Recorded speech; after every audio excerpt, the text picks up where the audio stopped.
Hello and welcome to the Minnesota Stormwater Seminar Series. My name is Andy Erickson, and it is my distinct privilege to welcome you to this month's seminar. This seminar is funded through the University of Minnesota Water Resources Center, the Clean Water Legacy Amendment, and the Clean Water Council of Minnesota. This seminar is also in partnership with the Minnesota Pollution Control Agency, and it is my privilege to host this seminar here at St. Anthony Falls Laboratory in the University of Minnesota. This month's keynote presentation is Rethinking Green Stormwater Infrastructure in Place. We will start with a keynote presentation by our invited speaker, and that will be followed by a panel discussion with local experts. And it is now my honor to introduce this month's keynote presenter, Dr. Ashlynn Stillwell, who is an associate professor and the Elaine F. and William J. Hall Excellence Faculty Scholar in Civil and Environmental Engineering at the University of Illinois, Urbana-Champaign. It is my pleasure to turn the screen over to Dr. Stillwell to give her keynote presentation, again titled Rethinking Green Stormwater Infrastructure in Place. Please help me welcome Ashlynn.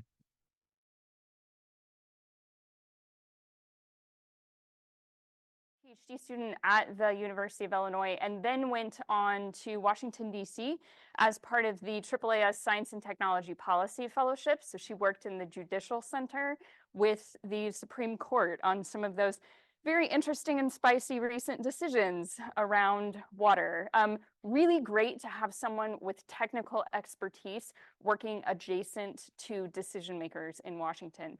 After that, she's now a project manager for Isle Utilities, doing some water and energy work there. A lot of our work was funded by the Illinois Water Resources Center and the Illinois-Indiana Sea Grant. Some of the second half of the results that I'll share today were led by principal investigator Mary Pyer, who's an associate professor of landscape architecture at Illinois, and some collaborations that we did with folks in extension and at the Illinois State Geological Survey. So this is really an interdisciplinary effort that I'll share with you today. So to get started, really the context around what I'm sharing today is green stormwater infrastructure. And green stormwater infrastructure, or green infrastructure, is an approach to urban stormwater management. And I say urban loosely because some of these contexts are built infrastructure, but not quite a dense urban context. So there are a lot of medium-sized villages and cities in Illinois that we end up working with from a green infrastructure perspective because they're still struggling with stormwater management. It doesn't have to be a big city for us to have stormwater challenges. And really what we're talking about in the context of green infrastructure is the integration of these natural processes in the built environment to provide key ecosystem services. What I'll focus on today is our work around runoff reduction, but there are lots of other ecosystem services that come from green infrastructure, things like urban heat island reduction, property value increases, pollinator habitats, water quality improvements, or not, depending on how we do it. But there's a lot of other reasons that we might install green infrastructure beyond runoff reduction. And these are three examples that I have taken photos of out in the wild, just in terms of what these particular installations look like. This one is a green roof that was on the University of Illinois campus on our business instructional facility. This one I took in Baltimore that was a curb cut bioswale looking installation there next to the harbor. And this one is my neighbor's house. This is across the street from me. My neighbor is a retired geologist from the Illinois State Geological Survey, and he decided, so we'll see his rain garden every so often. He decided that he didn't like that our neighborhood had all of our sump pumps draining directly to the street, to the curb, because we live in an older neighborhood. House vintage is 1965 or so. So all of our sump pumps, because we're central Illinois and we have a high water table, drain from the basement directly to the curb, which you can't see in this picture. And he didn't like that, so he cut his and built a residential rain garden in his front yard. And so it doesn't have to look ugly. It can be just a depression where drainage from the sump pump goes to a vegetated system before it then goes to the street in an overflow context. So that's kind of the green infrastructure context. Not everything has to be planted. It could be a permeable pavement context, but there's lots of different options that we could install. And so my title was Rethinking Green Stormwater Infrastructure in Place, and I kind of think about those things in two capacities: green stormwater infrastructure and then the in place part. So let's start specifically with green stormwater infrastructure, and then we'll come back to the topic of in place. I'm a water resources engineer by background, coming from chemical engineering to get there. And so I think about this from an engineering perspective, not necessarily from a plant science perspective or a social science perspective. I'm thinking about this as an engineer, and some of that will come up as we go along. And so when I think about green stormwater infrastructure, we think about a lot of different factors that go into how that infrastructure functions. As an engineer, I will admit that I get less concerned about what it looks like, more concerned about how it works. And both of those things are important, what it looks like and how it works. I think about it more from the perspective of how it works. And how it works is characterized by a lot of uncertainty. There are factors of weather and climate that affect the runoff reduction performance of planted green stormwater infrastructure, aspects of soil that would affect how a rain garden, for example, is going to function in place, the choice of vegetation, which is pretty far outside my lane, but I collaborate with folks who specialize in those aspects, and also age and maintenance of that infrastructure. Green infrastructure, just like any infrastructure, whether it's built hard infrastructure or virtual infrastructure or planted infrastructure, takes maintenance in order to continue to function as we designed it initially. And so two things that I'll focus on today are some of the work that we've done around age and maintenance of rain gardens specifically, and also on antecedent moisture conditions when it comes to soil conditions in an uncertainty context.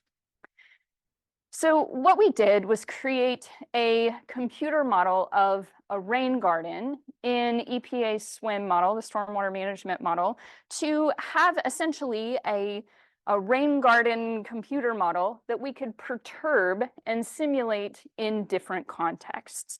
And we built that rain garden model based on an instrumented installed rain garden that the USGS operates in Wisconsin. So reflective of Midwest climate, Midwest vegetation for actual real seasons. I moved to Illinois from a PhD in Texas where there are only really two seasons. There's football season and not football season. It's just hot all the time though. For real seasons is a different type of infrastructure age and maintenance, and also how we approach those vegetated systems. So we've got this kind of in silico type representation of a rain garden, and we're focusing on runoff reduction. And so we look at the influent and effluent from a volumetric perspective, and we also look at seepage into the underlying native soil. So underneath here at the bottom of this storage layer is not an underdrain, because the rain garden that we built this based on did not have an underdrain, and instead has seepage into the underlying native soil or ponding and then overflow as effluent. And so that's the calibrated model that we have, and we can change the saturated hydraulic conductivity of the rain garden media itself. We can also change soil moisture fractions and the context in which this rain garden is situated in order to understand how it functions. And we quantify functionality with a concept that's called a fragility curve. This is a concept that we adopted from earthquake engineering, where we talk a lot about infrastructure failure. Fragility curves are used to represent the probability that an infrastructure fails under some forcing condition. And so the vertical axis here is the probability of failure. which is pretty typical of all fragility curves. And then the horizontal axis is the forcing function. In the case of green stormwater infrastructure, that's precipitation, some sort of designed storm of a certain amount. In the case of earthquake engineering is the classic example of this, that would be an earthquake magnitude on a Richter scale. And so what fragility curves represent then is the probability of failure. So the vertical axis is probability of failure in response to increasing perturbations from that stressor. And we have an increasing probability of failure with higher range storms, which makes sense, right? We define failure in this context of a rain garden as the runoff hydrograph looking no different than a paved surface. So we would consider that rain garden to have failed if the runoff hydrograph looks exactly like a paved surface, because it has reached a point where it has that same runoff hydrograph along the way. In the context of earthquake engineering, if it's a little easier to relate to, probability of failure in a fragility curve, there might be multiple lines on these fragility curves because there is a low likelihood of extreme failure.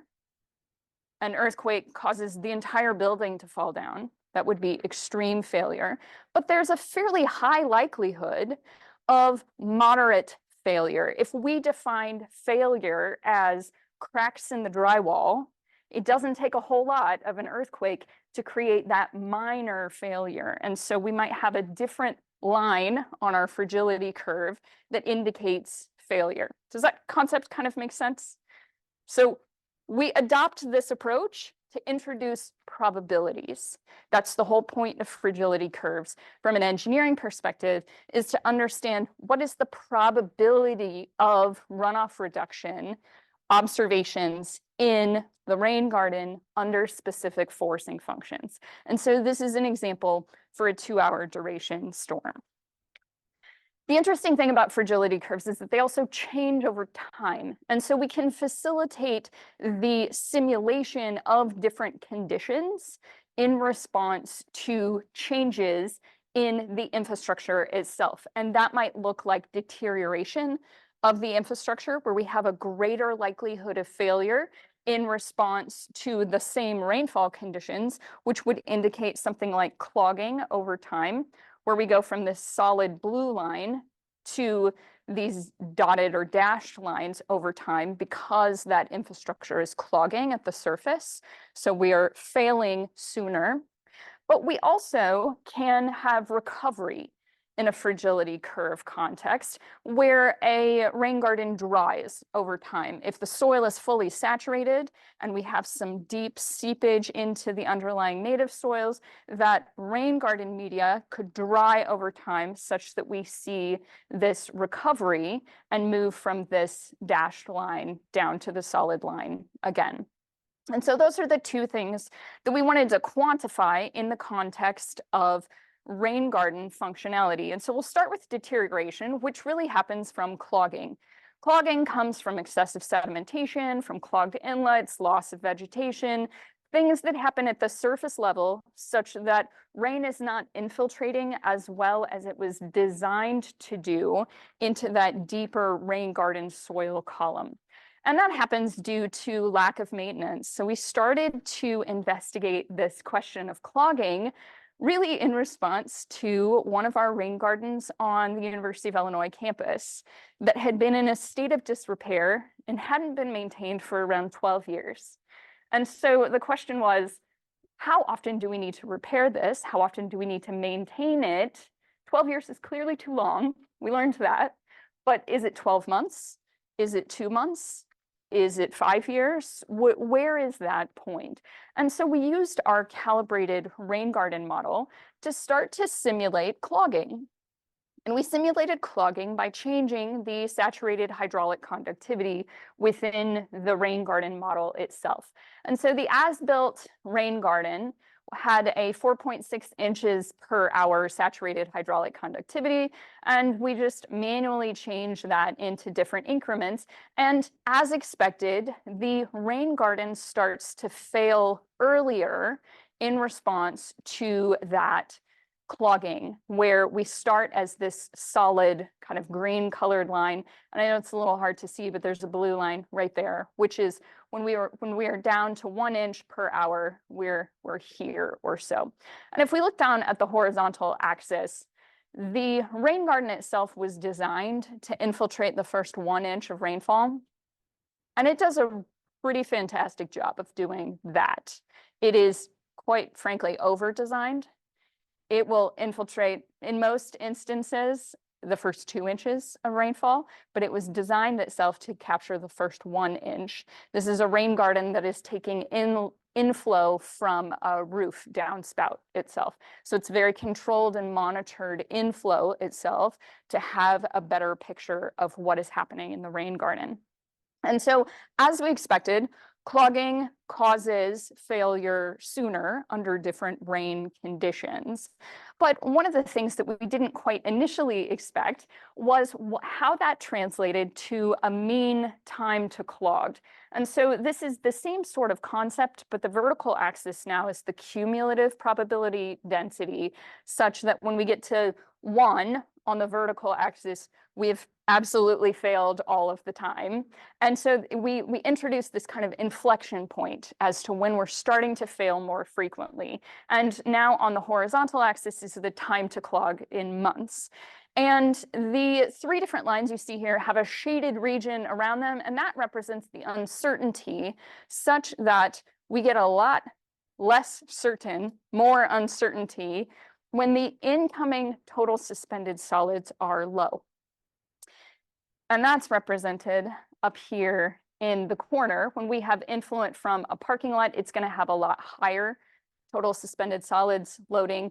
If there's some sort of pre-treatment, that will knock that concentration down. And in the case of our as designed rain garden, we have influent from a roof that has a much lower total suspended solids associated with it. And so looking at the whole picture, then the uncertainty associated with that cleaner influent really increases the uncertainty overall, because now it depends on what type of rainfall patterns we have coming in addition to the quality of the influent water, which is very different from this very narrow uncertainty window from influent coming from a parking lot, because it doesn't matter as much how many rainstorms you have when you're bringing in a heavy load every single time it rains.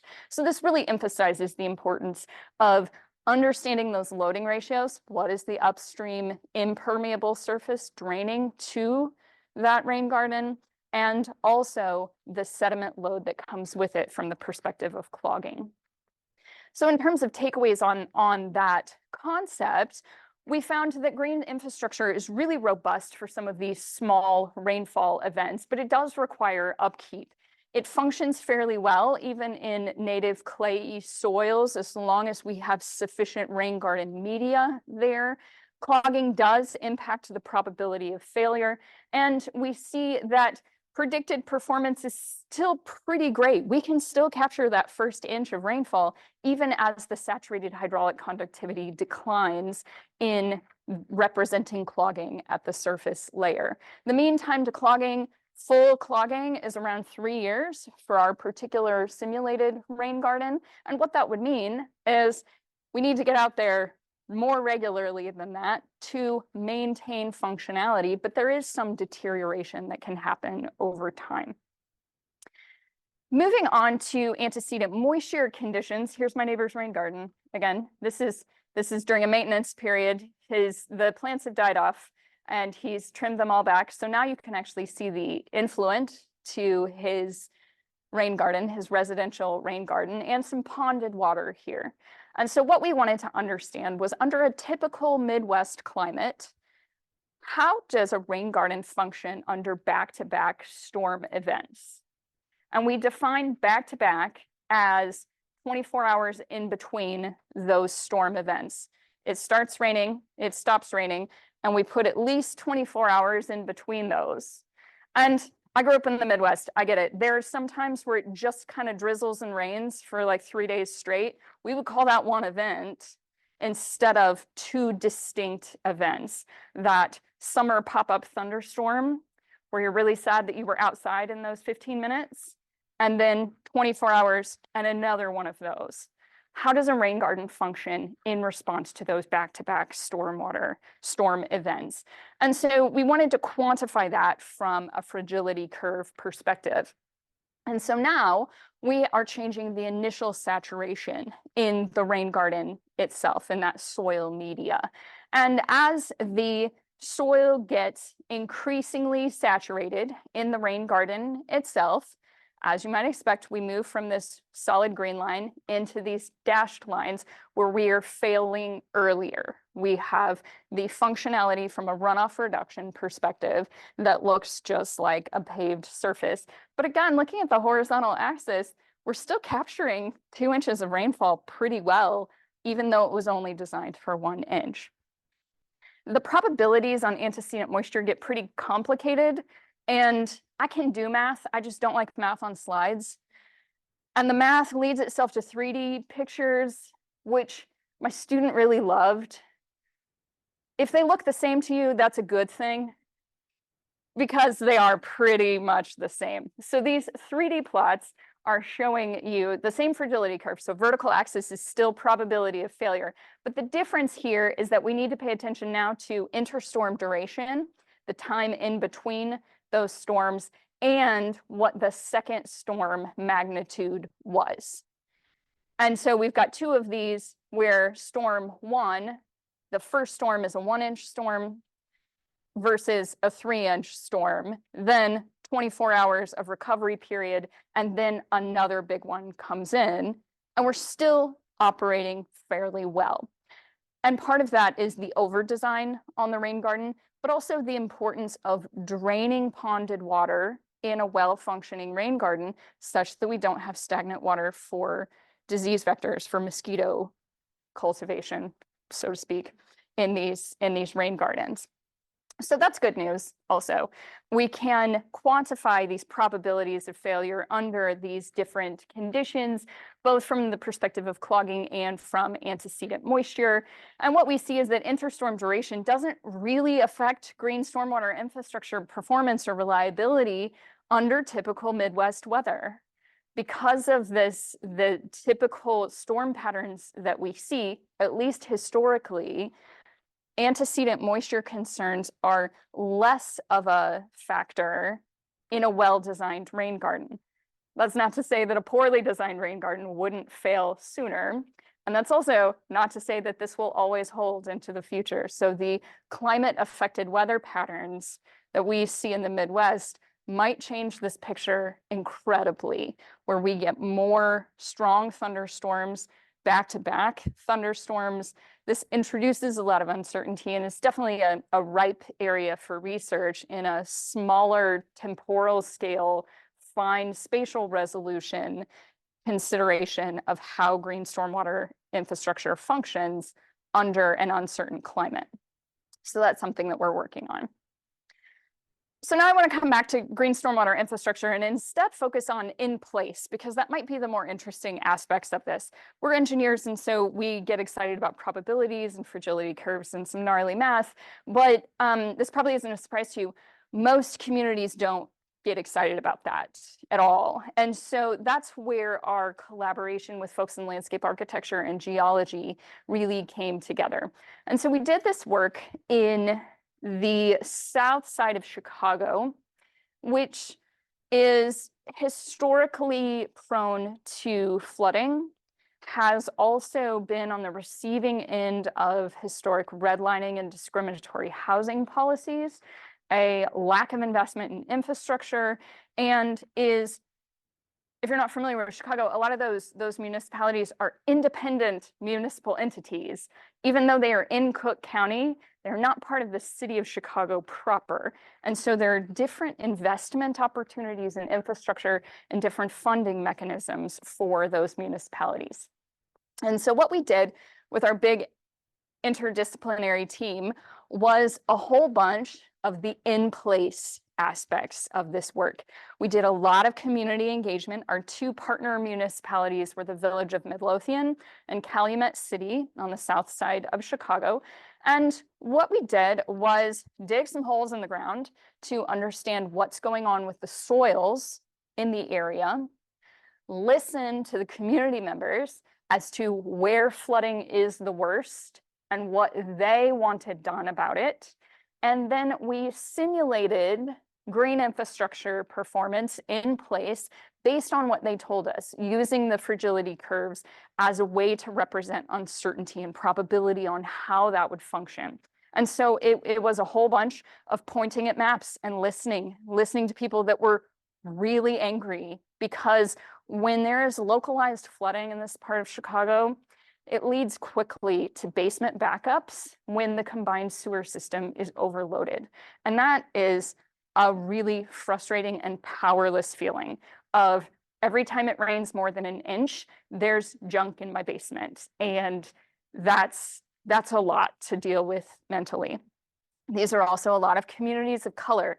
And so they've been historically underinvested in and discriminated against. And so in one of the municipalities, the Village of Midlothian, there was a grassroots organization that called themselves Flood Lothian, because that was what they were dealing with, and they were tired of the village not taking them seriously. So they formed an entire grassroots nonprofit, and we had lots of meetings with Flood Lothian, listening to their perspective on where green infrastructure might be useful and where the flooding is the worst.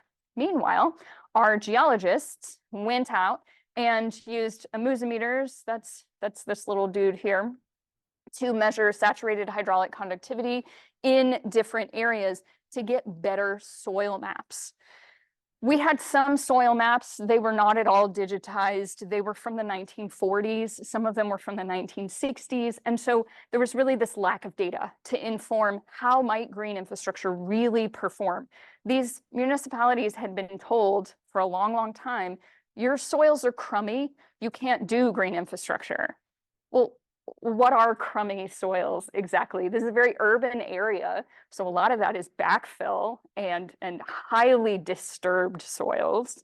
And so we went out and did different soils testing to figure out what do these different horizons look like.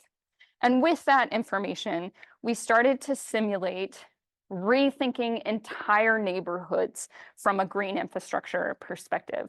This is a picture that the landscape architecture team made of possible rethinking of a neighborhood in the Village of Midlothian, because this flooding hotspot that is listed here on 151st Street was where our friends at Flood Lothian told us to focus. They said, this street right here is the worst flooding in town. And this picture is beautiful from a design perspective. From a cartography perspective, the engineer in me wants to rotate it, because north is this way, down and to the left is north. So just take your technical brain and rotate it just a bit. But the water flow paths are from kind of the center bottom right along 151st Street. Part of the unique aspect of this project was we did some of this during the winter. And so a lot of the vegetation had died off, but it also meant that pooled water was frozen in place. And so we knew exactly where the water was going based on where the ice was. And it's not shown in this diagram, but over here, right across from the street from this neighborhood, is a Cook County Forest Preserve. And here on the east side is another prairie preserve. And there's a stream that forms right underneath the word street. And there's a stream that kind of dies right over here. And so it's no wonder that 151st Street floods. It would have been the flow path for that creek until it was paved over. And there were a lot of things that we learned from listening to these individuals that live in this area. So we talked to them about green infrastructure on the rights of way. So it looks like all of these rain gardens are really focused right up next to the curb, and that's because that's the village right of way, such that the green infrastructure could be constructed there without having to invade any sort of private property. We wanted to know what was the possibility there. This building here is a high school. It's a little bit hard to see, but right here, this building is an elementary school. And that is the outlet of this subcatchment from a hydrologic perspective. And oh, the frustrated parents that I had listened to. Every time it rains, 151st Street floods. And every time the street is flooded, it slows down the car drop-off line at the elementary school. And so instead of being able to drop my kid off at the curb like I normally do, I have to wait because the curb is flooded and get further down the street to drop my kid off, and then I'm late to work every time it rains. My kid's elementary school has poor drainage, and I get it. And I just gave up and started walking him in the rain because I can't deal with that sort of mental, all of this is flooded, get out of the car and go to school, I have to go to work. But this is a real problem for real people in this neighborhood. And so what we simulated was, excuse me, all of these green patches as rain gardens, all of the sidewalks as permeable pavement, and rethinking that entire corridor. We also took all of the soil samples, ran them through the Illinois State Geological Survey lab to figure out what's going on. The open circles are Midlothian, the closed circles are Calumet City. And while these communities were told that they had crummy soils, some of their soils are maybe not conducive to green infrastructure, but some of them are actually pretty great. There are several areas of the south side of Chicago where the old beach ridge of glacial Chicago runs through these neighborhoods. And so in some areas, once you get past the disturbed surface level urban soils, that's beach sand underneath there, which is a great place to try and infiltrate water and install some of these infiltration-based green infrastructure systems. Urban soils data are incredibly limited. I'm not a geologist, but what I learned from our geologists is we need a lot more funding to go and dig holes in the ground and characterize soils, because when you don't know what's going on with the underlying soils, it's really difficult to figure out how you might rethink that landscape for real people that live in these areas.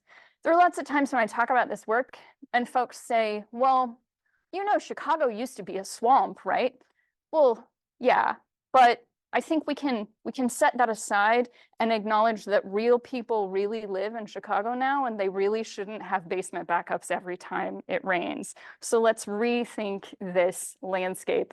Maybe we're not going back to the pre-development glacier, but we should certainly learn how to live in harmony with this a little bit better.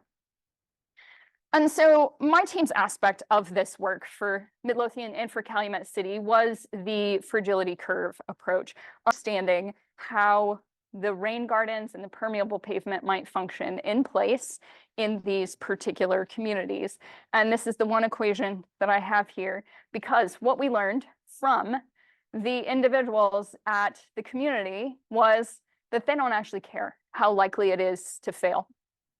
So they said, don't tell me how likely it is to fail, because I live with failed infrastructure all day, every day. Tell me how likely it is to work. How reliable is it? Well, mathematically, the reliability is just 1 minus the probability of failure. And so we took these fragility curves and we flipped them over. We did 1 minus that probability, and the community was very much able to relate to it a little bit better, such that instead of all of these lines being stacked up at the bottom with the 0 probability of failure, they're stacked up at the top as a reliability of approximately 1, and then it's starting to deteriorate over time.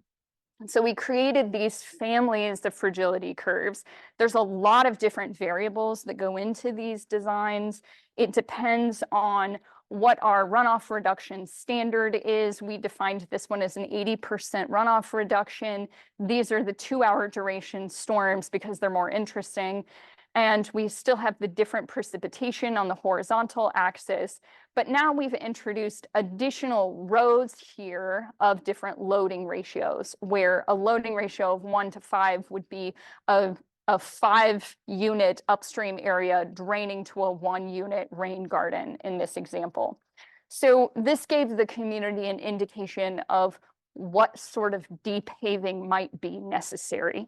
If we're really focused on high performance and we're looking at this 1 to 2 loading ratio, we really have to start depaving things to reduce the upstream impermeable area. If we can live with things functioning pretty well at 1 to 2 inches, then maybe we don't have to depave as much. So really our takeaway in all of this is that co-creation of knowledge with a local community is really important for stormwater planning. There's a lot of information that goes into it. The field data regarding subsoils, the surface design, and what people think are acceptable. The ability to see what their landscape might look like was really important. Renderings from landscape architecture were a really important aspect of our engagement with the community that happens not just with one drop-in and then come back at the end. There was lots of engagement in between throughout these aspects. So that's really my big takeaway. Not to be a super stereotypical engineer, but we have to do a whole lot of talking to people and a whole lot of listening to people when it comes to really doing green stormwater infrastructure in place. And that's not something that we're historically or stereotypically good at. It's something that really takes interdisciplinary teams to do it well and to execute that. I don't have a slide on this topic, but the village of Midlothian was the flooding hotspot that I showed you on 151st Street. That was really the municipality that could have rethought all of their stormwater infrastructure.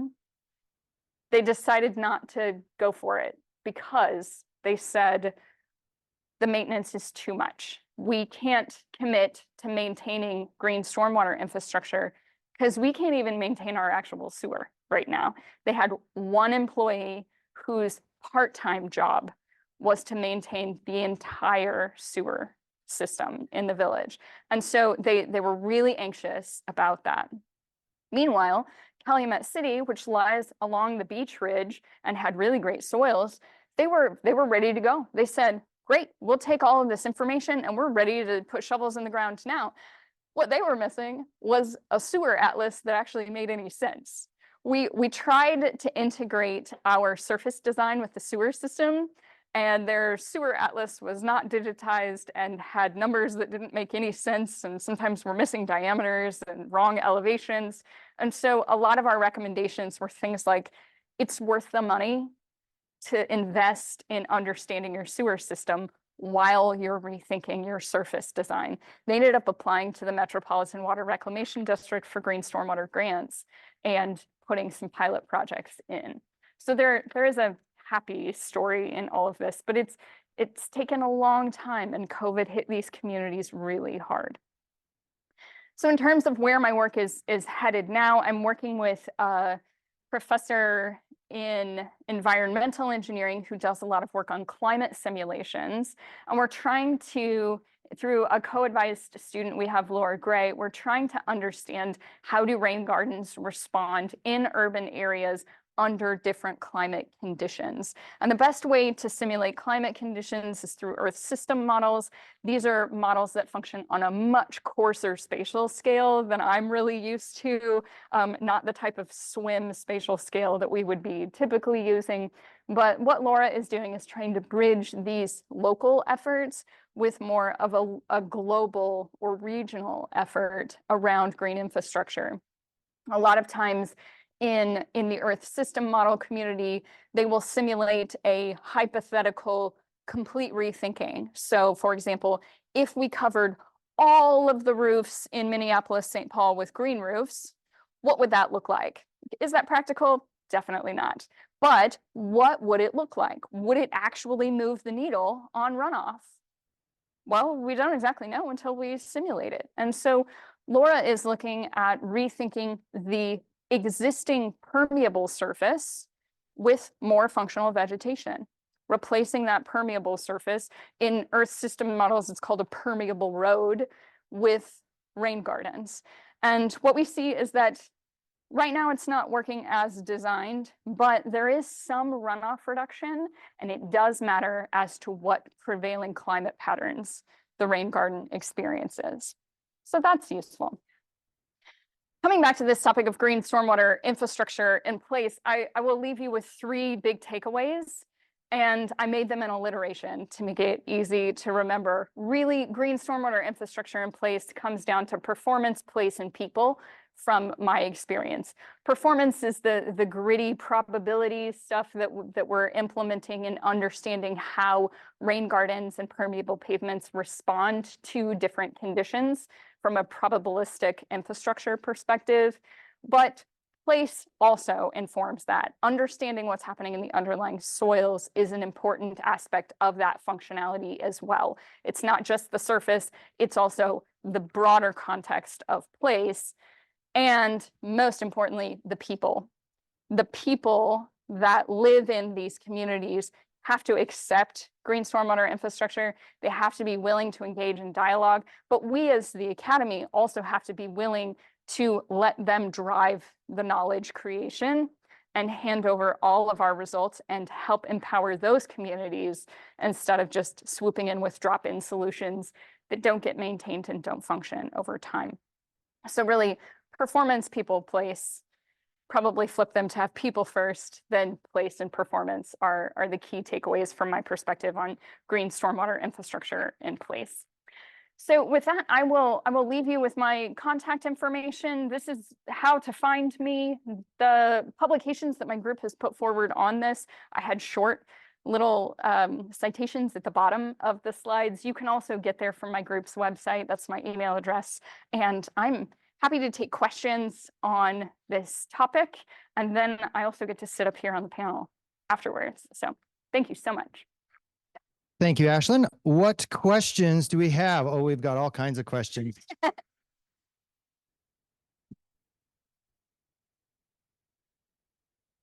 So for the probability or reliability graphs that you shared, was that developed with just a simple 24-hour storm, or were you looking at continuous simulations? What was the basis behind some of that?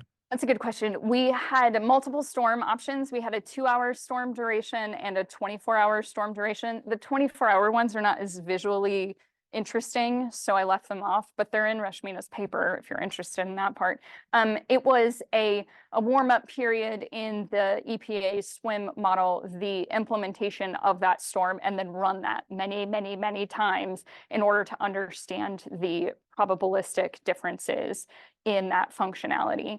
We selected those design storms based on typical things that we would see in the Midwest. So the 2-hour storm, we could have gone a shorter duration, higher intensity storm if we wanted to, but we did have a 2-hour duration ranging from 1 inches to 5 inches, which is biblical almost. And then we did the same thing on the 24-hour storm all the way up to 5 inches because some of these municipalities in Chicago had experienced a 5-inch in 24-hour storm that allowed them to qualify for HUD investments to improve some of their infrastructure. So we kind of wanted to grab that watershed type event that had been observed in the past and simulate that. 5 inches of rain is a yes and sort of infrastructure solution. It's not green or gray infrastructure at that point.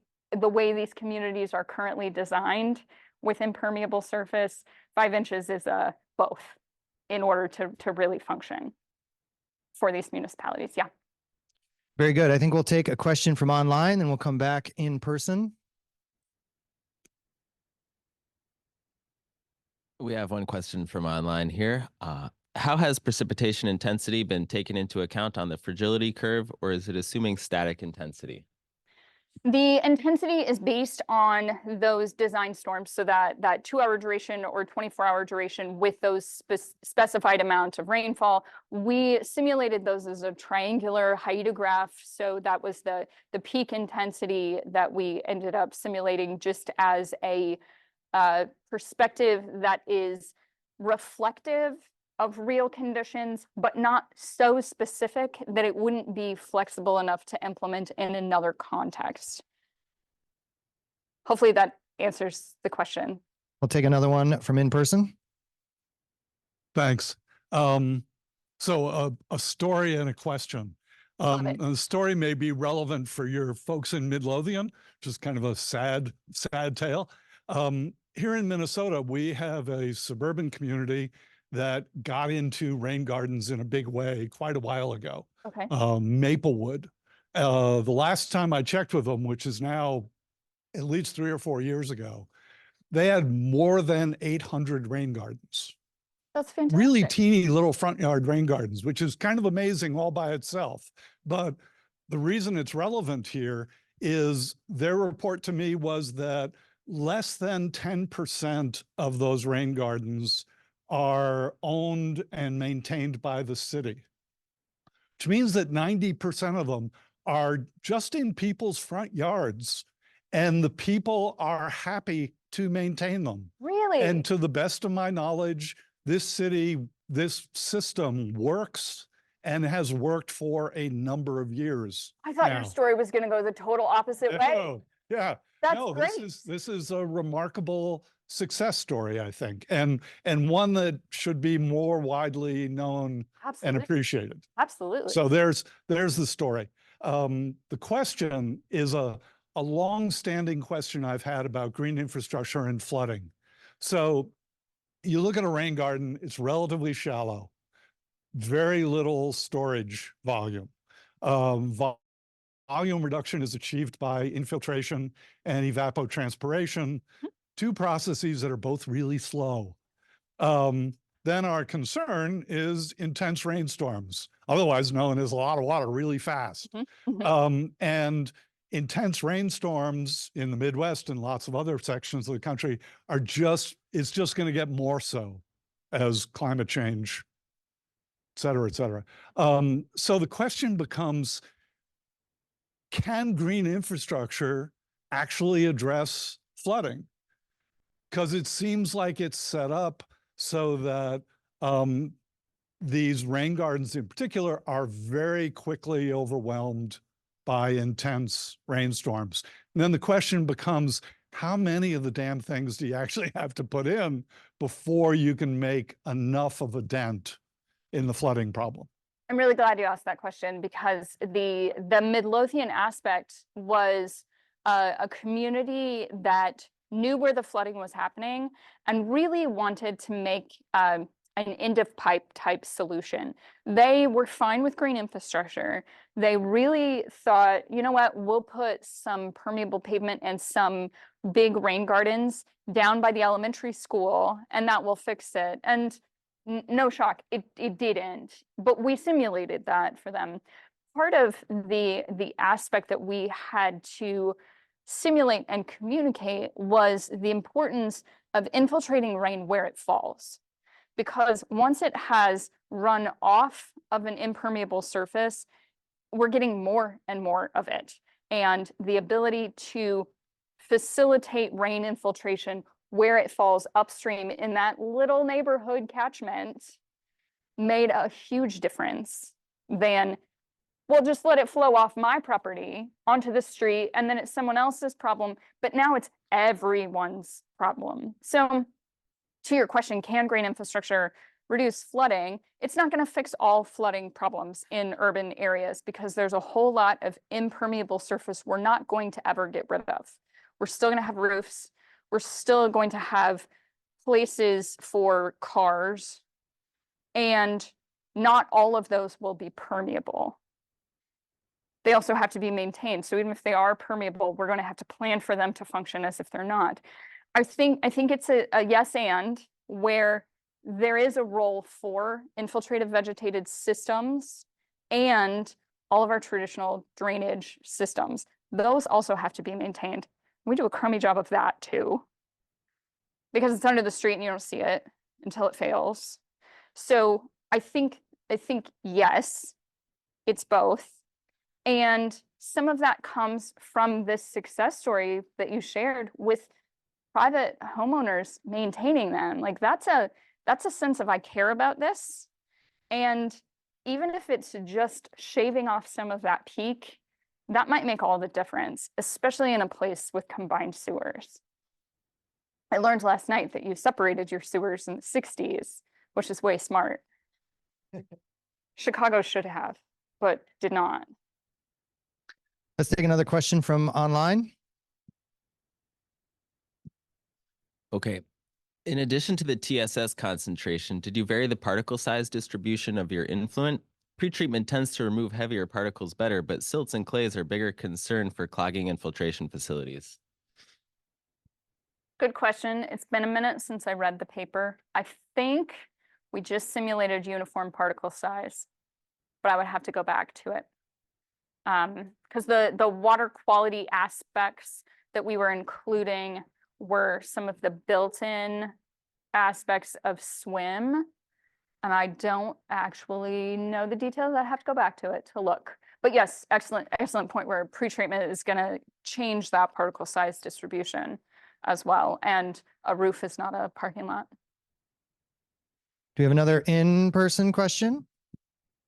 Thank you for the presentation. I was wondering if you could talk a little bit more about the partnership with the people you work with. Did you seek them out? Did they come to university? And do you pay them honorarium? And also kind of with like regards to what Randy is saying, grant writing is such a difficult thing to navigate, especially for communities don't have that resource.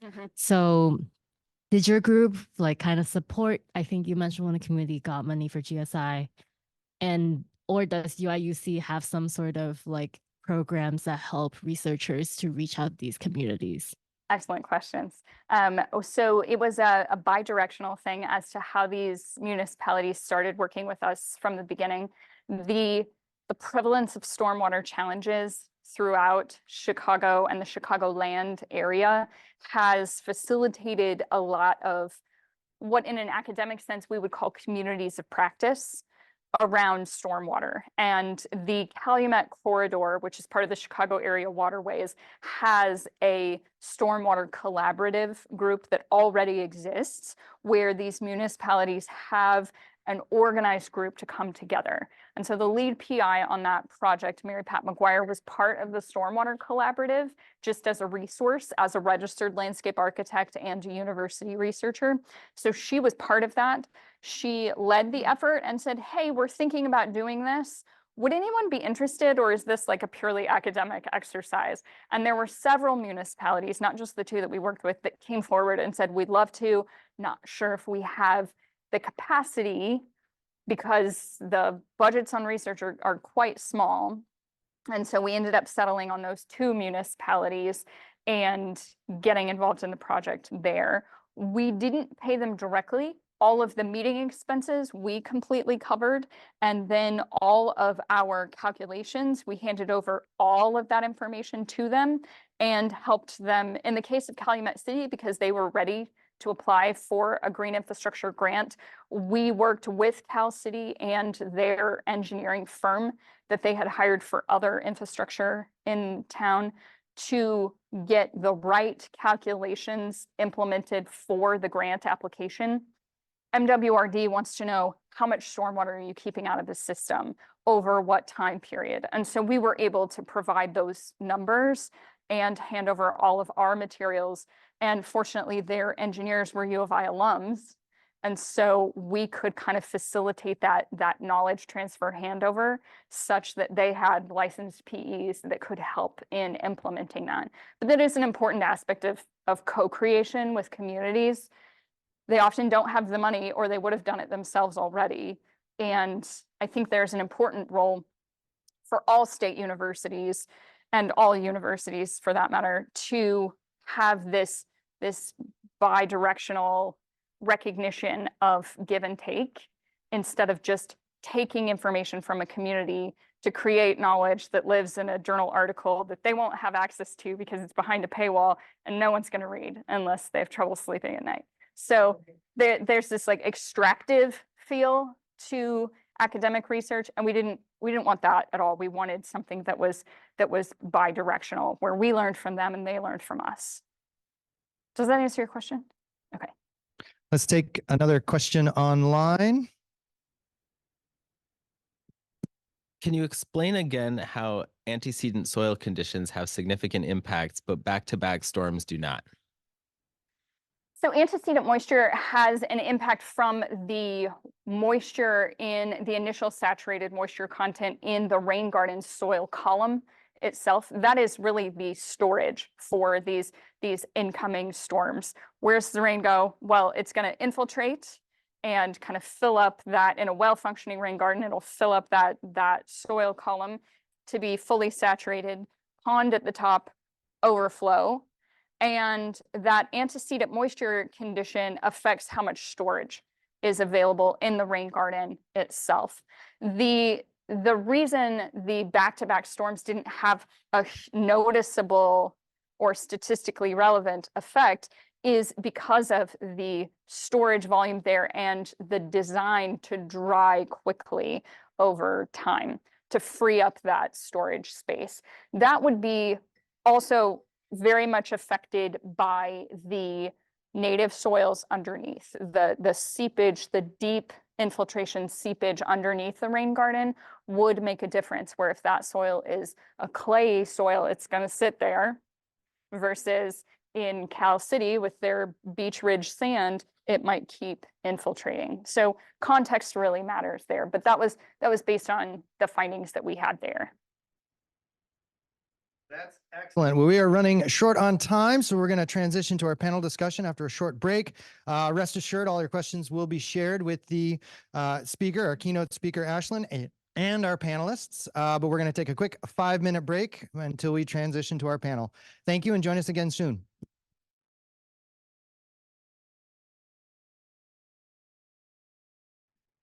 Very good. Welcome back to the Minnesota Stormwater Seminar Series. Again, my name is Andy Erickson. It's my honor to be able to moderate our panel discussion on our topic today. And I'm going to start by introducing our local experts and asking for their relation to our topic. And I'm going to start on my right, your left, at the far end of the table, with Rich Harrison, who's a professional landscape architect and the co-director of design at Metroblooms. So Rich, from your perspective and experience, how do you relate to today's topic? Green infrastructure has definitely been something that I've been interested in for a long time.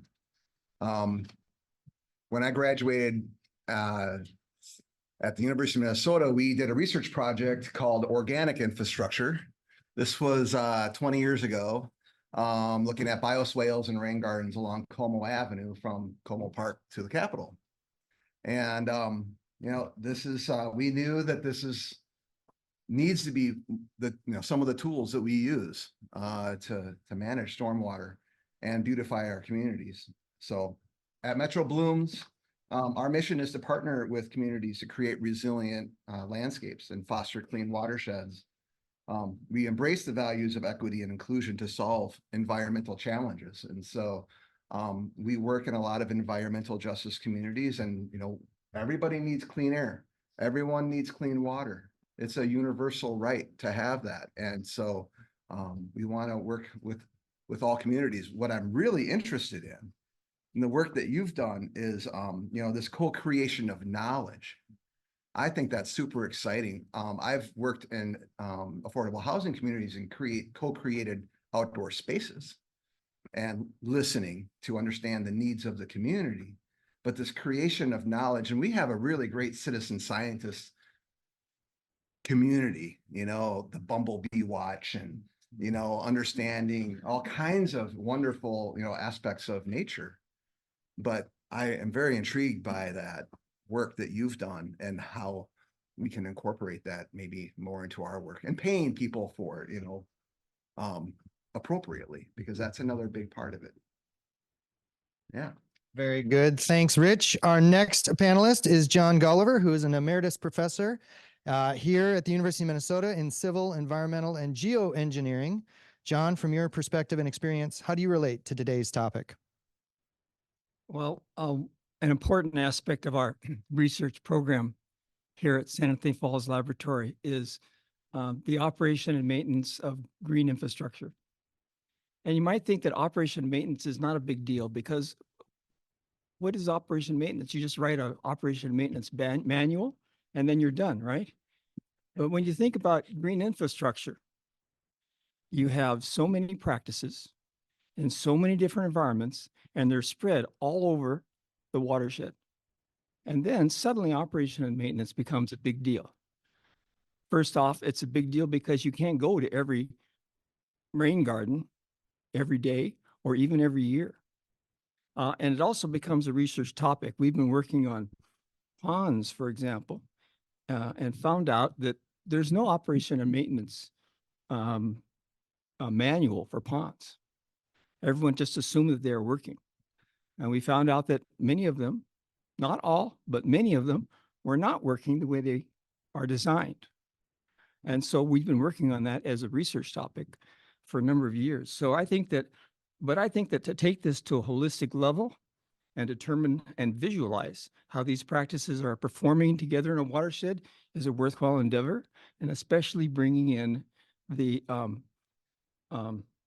probabilistic nature of earthquake technology into this. I think that's an innovative and a worthwhile endeavor. And so I'm in the, if you have good data, I'm in the data collection effort side, and hopefully we'll be able to work together on that.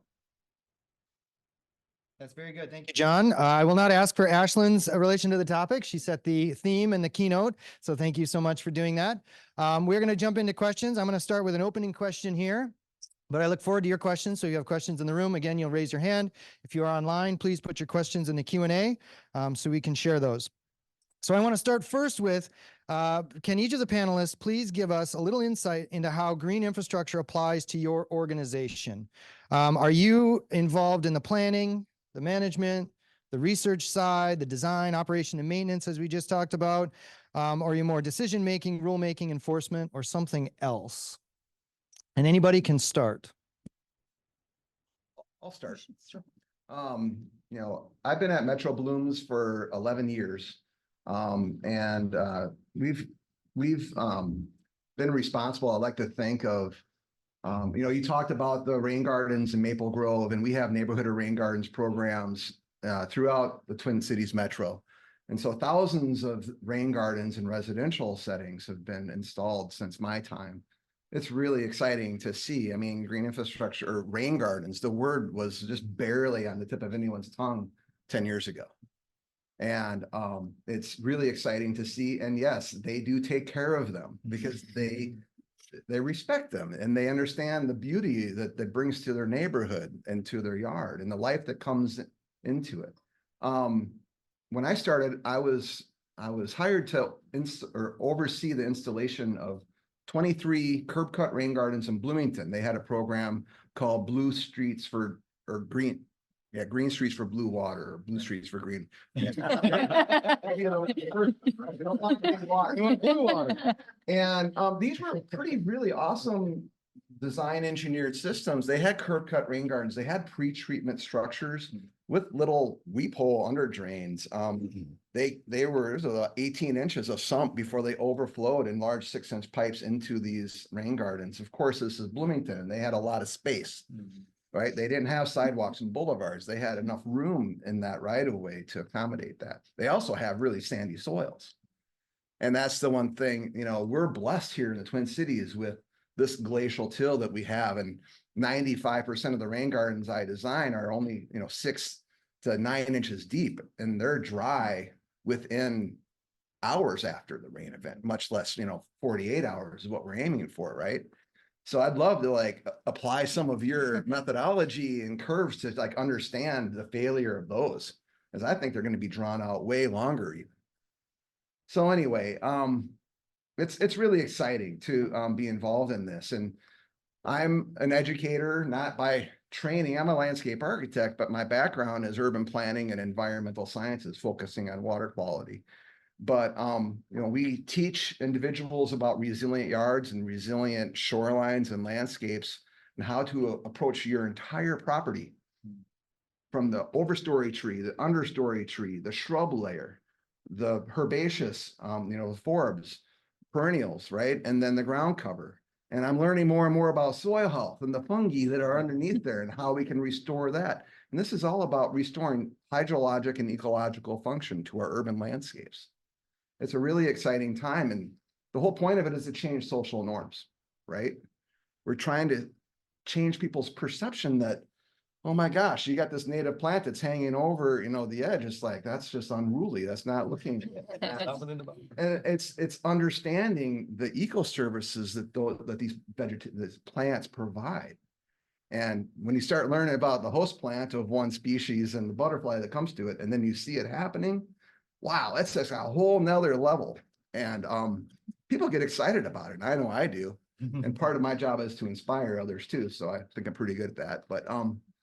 But yeah, so as a landscape architect, I'm a designer as well. I design rain gardens as large as 2,000-3,000 square feet in a commercial site.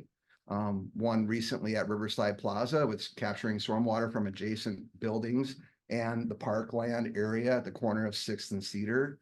And that was co-created with the community of Riverside Plaza. Super cool project.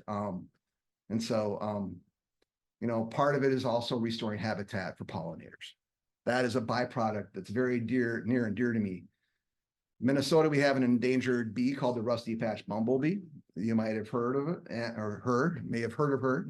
There's only one queen that survives every year. It goes underground and comes back and then raises a new family. And we're learning a lot more. And Minnesota is a great state. We've invested millions of dollars for native habitat.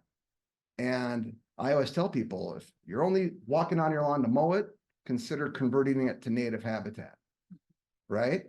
And if there's concentrated stormwater coming from your downspout or your yard, which some people will call green concrete, if it only has perennial rye and Kentucky bluegrass, there's a lot of runoff and pollutants with that. Then integrate a rain garden, incorporate it in with the larger area.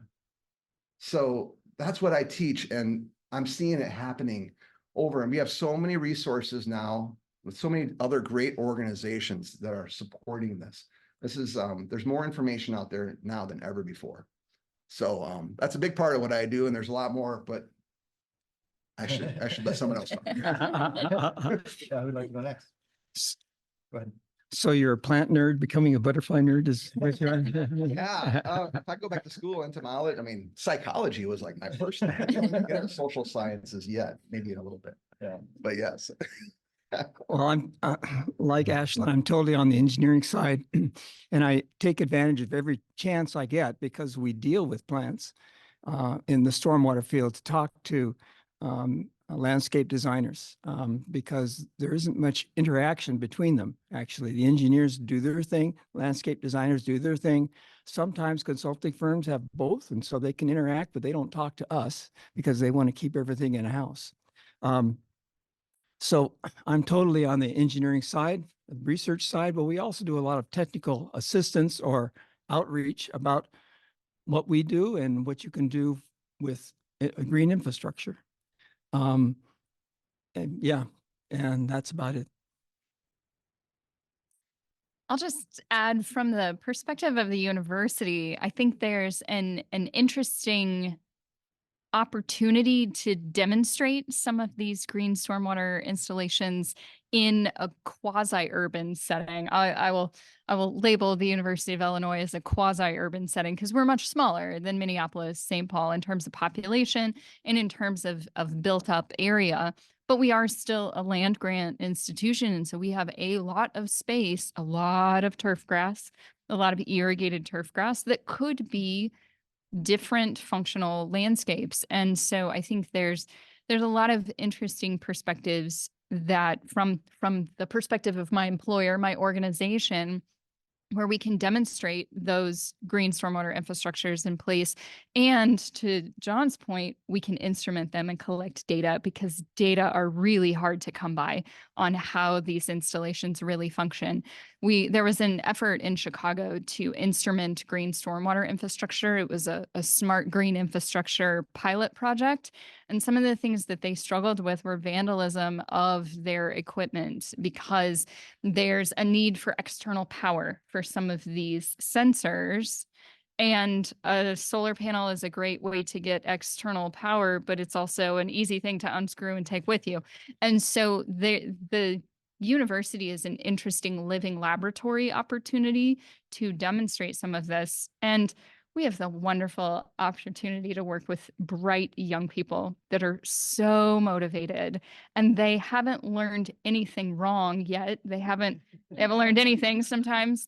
And we get the opportunity to teach them, but we can teach them in a way where they don't have to rethink a landscape. They just come to that landscape with this brand new perspective from the beginning. And so I think there's lots of opportunities for us at the university to train those employees that you need in your firms, in your municipalities, to do things with this rethinking perspective. That's great. Well, I already know we have several questions waiting, so I'm going to jump to the back of the room for in-person, and then we'll go to an online question.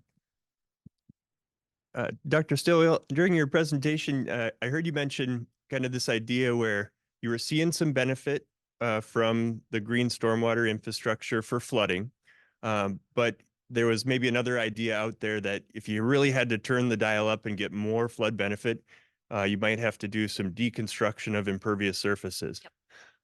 And I think I wanted to challenge that idea and also see if there's maybe the opposite. Is there some data coming back where when we put those things in a saturation point, are we seeing the flood benefits? And we did a study, I'm with the City of Edina, where we looked at a sensitivity analysis of actually turning the dial 10%, 20%, 50% on the impervious surfaces. Even if we just deconstructed all of the urbanization, would it solve the flooding issues? And we found that while it had a little bit of effect on some of the water bodies we were targeting, it really didn't matter that much. And what we boiled that down to is there's a couple things happening with urbanization. Often with urbanization, we just think impervious surfaces, but there's also the connectivity of the watershed and all the pipes that you put in. Those pipes are put in to drain the landscape and make it buildable. And you can't undo those pipes and all those connections. But with these rain gardens and green stormwater infrastructure, you're essentially doing that. So from the experience of the panel, as you get towards a more saturation point, like the Bloomington example that Rich just shared, do we have data that shows performance on the flood side?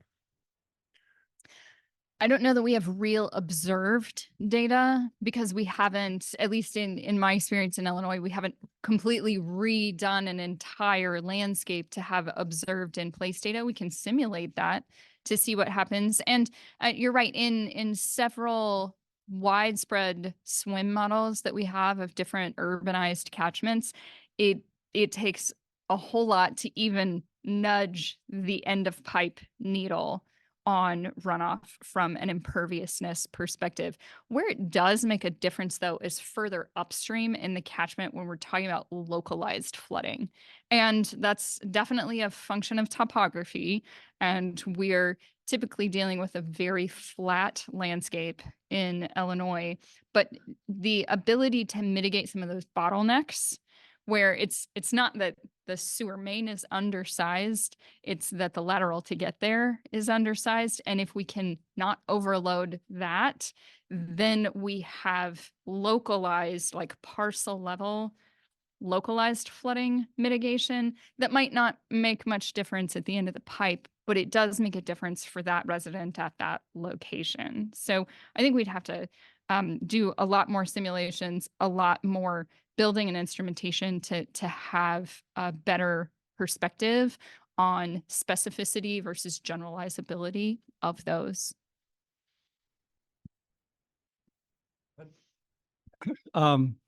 Andy Erickson and I have a graduate student, Noah Gallagher, who's here today. And he is probably better to answer this question than I am, but I'll answer it anyway. He worked on the swim model on 3 different watersheds. These are fairly large watersheds, and use the MSE3 storm, which is very similar to the type 2 storm that we have. We found out that infiltration rain gardens didn't do much to remove these storms, to stop the flooding. And we started thinking about these storms. Where did these storms come from? What's the intensity and the duration of an actual storm? These design storms were designed for dam breaks and things like that, where you have a city downstream of a dam, it breaks. And so you want to take the absolute worst situation. And that's the absolute worst situation. That's what we're talking about with our design storms, our design intensity and our design storm duration. Not all storms are like that. The Duluth storm in 2012 took 2 days, right? It wasn't a 24-hour storm. The Houston storm in 2014 took 4 days, 4 days of a deluge of water coming down. Now, in 4 days, you can infiltrate some water. Not in 1 hour, not in 2 hours. You can't infiltrate any water, but in 4 days, you can infiltrate some water. And so what we need to do is to rethink what sort of storms we get. What is the shape of our extreme storm? Because we're using these design storms designed for things like dam breaks to determine how our rain gardens will work. And so I think that we need to rethink it. It's all based upon intensity.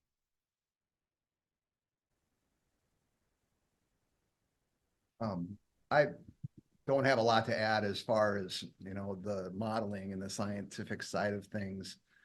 We're in unprecedented times. This is new for any humans that really have been around for, well, they're on the earth now, but even, and I always take the approach on-site treatment of stormwater as close to the raindrop as possible, wherever possible, everywhere. Everyone's responsible for this situation that we're in. We help install and teach people to care for small rain gardens and residents, but we also take care of larger sites like Minneapolis Public Schools, Minneapolis Public Housing Authority, places that have some larger pieces of land that have the space for a larger dry pond or bioinfiltration basin, and some underground structures too that are quite large and will take up that bounce, reduce the amount of flooding downstream. And so, obviously taking care of them so that they're functioning properly is really important. And that's one thing that we do. I think of the Standish Erickson Alley project that I worked with you guys on that is all made of paved drain permeable pavement systems. And we monitored that for a year before and a year after it was installed. And we didn't have funding to monitor the runoff volume of water after that. Unfortunately, I wish we did, because we also worked with the residents. There's 5 lots that drain to this alley. And then we installed rain gardens in their backyards after we installed the permeable pavement. So it would have been interesting to know how effective and how it performs just a permeable pavement alone, but then by adding more green infrastructure or rain gardens upstream and taking that offline on the small rain events. But gosh, these 4 or 5 inch rain events in like 24 hours. I don't know. I mean, I think of, Edison High School in Northeast Minneapolis, and they completely condemned an entire city block. And now it's a big dry pond that can take up a large amount of volume of stormwater. Is that what we're going to have to do? Because this was big woods before we built on it, right? And the canopy intercepted a lot of stormwater and evapotranspiration and so on and so forth. And we've completely destroyed the hydrology. We've completely altered it. And so it's going to take a massive effort. It's going to cost a lot of money to do this work, but it has to be done. And there's a positive side of all that. Hopefully, we're all going to get more connected with nature, which we're suffering from mentally. I won't go there yet.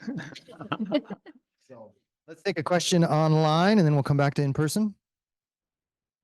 We have a question here from Dean.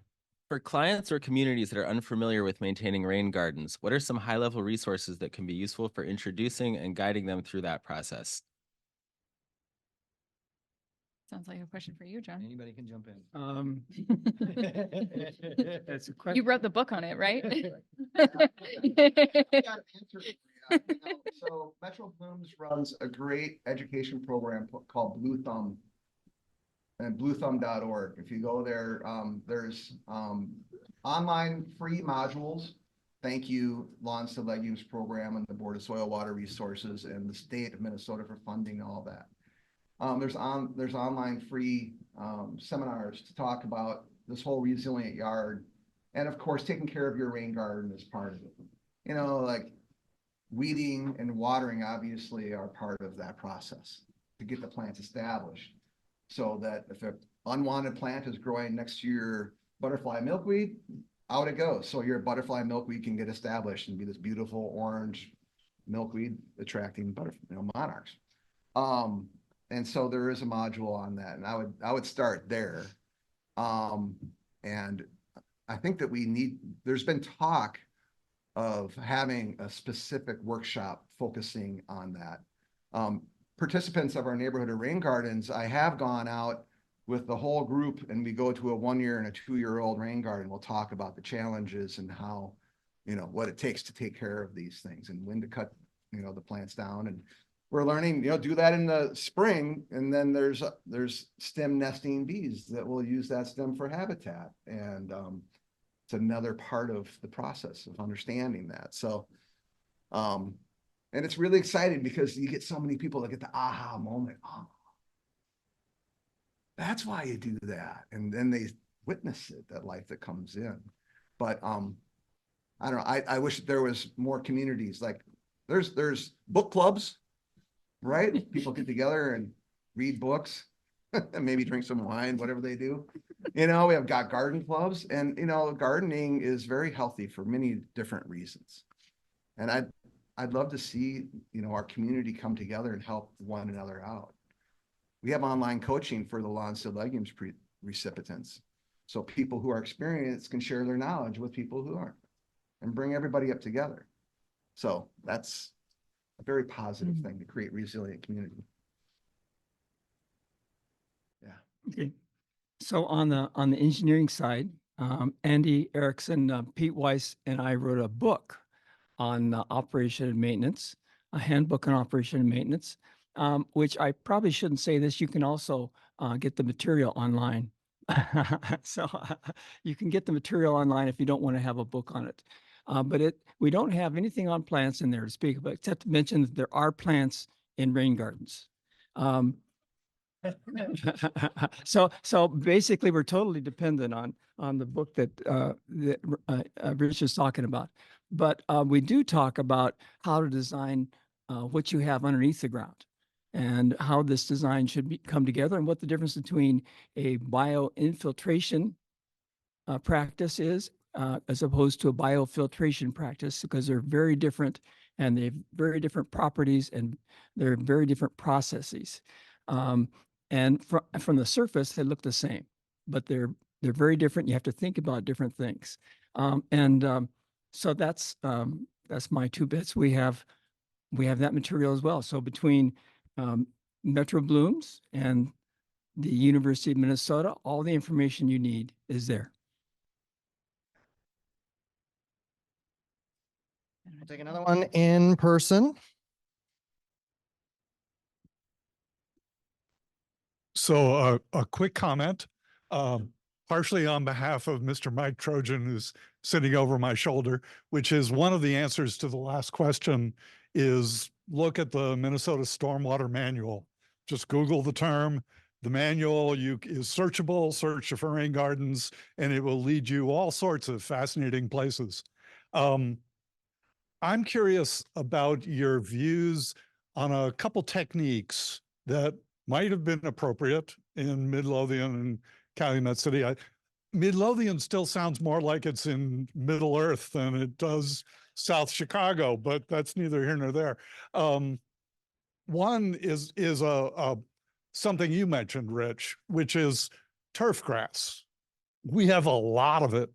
Tom Schuler looked at it pretty extensively in the Chesapeake Bay TMDL area. It behaves, between soil compaction and using the wrong grass, it behaves more like concrete than it does anything else. And the technique essentially is the idea of going into an entire neighborhood and decompacting all the soil and planting everything with deep-rooted fescues instead of Kentucky bluegrass. And if you do that over a wide enough area and all that turf grass behaves more like a rain garden than a driveway, how much difference would that make? The other question is the idea of moving all or a significant portion of the neighborhood streets to permeable pavement. And it's partly because of the pavement itself, but more importantly, one way to address localized flooding is to add storage capacity. But in a neighborhood that was built out 60 years ago, you're not going to find any space. But what if you look at all the volume under all the streets, angular rock 3 to 4 feet deep? Is that enough new storage volume to actually make a dent in the ability to control localized flooding? In our experience in Midlothian and in Cal City specifically, their layout was a lot more conducive to rethinking streets, but in their case, alleyways. A lot of the neighborhoods that experienced the worst flooding had parcel layouts such that drainage was straight to the street from the front yard, and then the backyard drained to an alley with a detached garage in the back. And so that was shared by all of those homes. And that was an opportunity that we then simulated permeable pavement there. The concern was around clogging of the pavement and maintenance on a clogged permeable pavement, which is a very different sort of expense when it comes to maintenance on permeable pavement versus a rain garden. It's not the kind of maintenance you can just grab a rake and start stirring things up. That's the vacuum truck that's going to have to deal with that. So we did intentionally try to elevate that a little bit and increase storage underneath it such that there was less run on and more storage underneath to prevent some of that pavement clogging. But it is, I think, something that really comes down to rethinking how much space we give cars. Cars take up a lot of space, and there's lots of challenges that come from vehicles themselves. In densely built urban environments, rethinking some of that is almost sacrilegious of, what do you mean you want to get rid of my parking space? But if COVID taught us anything, there was a lot of parking places in downtown areas that became outdoor dining. And at least in parts of Illinois, they didn't go back. They didn't let the cars back, and anarchy did not ensue. It was actually really nice to have space for human beings instead of space for cars. On the Kentucky bluegrass side, I will say that for most watersheds, getting rid of Kentucky bluegrass as much as possible, or actually putting in things like fescues, which have roots down to 5 feet deep. They can change the structure of the soil so that you have water going all the way down into the soil. That's a good thing, and it makes a heck of a difference in terms of extreme storms well, maybe not with our, I should rephrase. It makes a heck of a difference in terms of what happens. And I have noticed, going to the hardware store and buying grass seed, that we actually currently have a lot of fescues in our grass seed, which is a good thing. Yeah, this is a hot topic. We also have a workshop called the bee lawn, or lawn alternatives. And, this is something that people want to convert their yards to for pollinator habitat. because we know our pollinators are in big, big trouble. 1/3 of the food we eat is because of pollinators. I still have a little bit of my orange left here, you know, and it's really important to think about that as we re-engineer and as we, you know, restore our urban landscapes.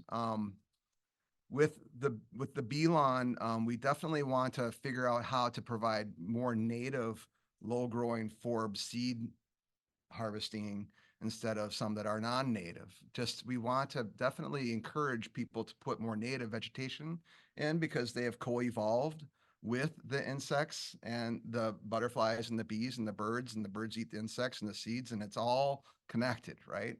So that's really important to think about. But even some of the non-native species are better than Kentucky bluegrass. Kentucky bluegrass isn't native. You can play soccer on it, thank goodness, as that's what I did for most of my life.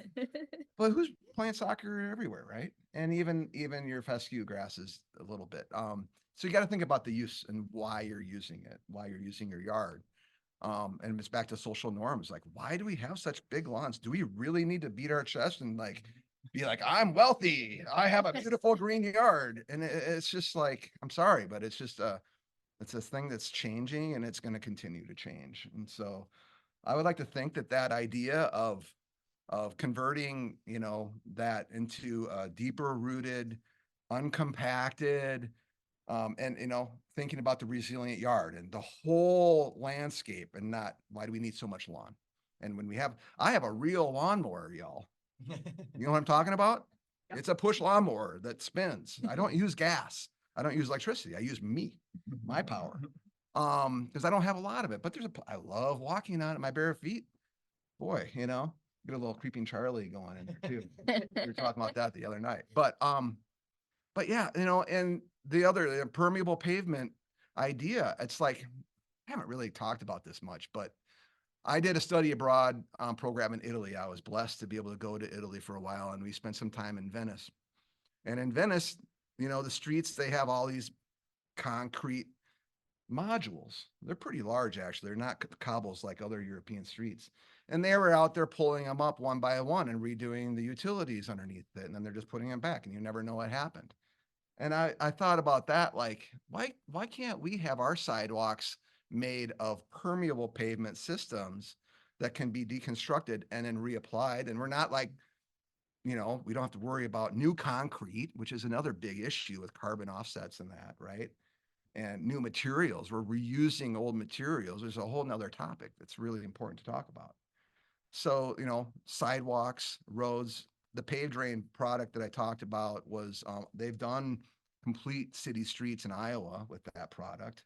And I think we should go back to the alley just to take a look. But the results of that was 85 to 90% stormwater capture total. And I have a paper on it if you guys want to read it. And that's huge. That was total runoff. And of course, you know, I don't know, was that a wet year or a dry year? We're on our 3rd year of extreme drought, y'all. It's going to be, I don't know what's going to happen here.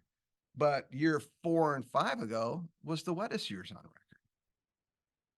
So how do you manage that? How do you predict that? How do you work with that? Well, you kind of got to work with the worst case scenario, those mega storms, right? And yeah,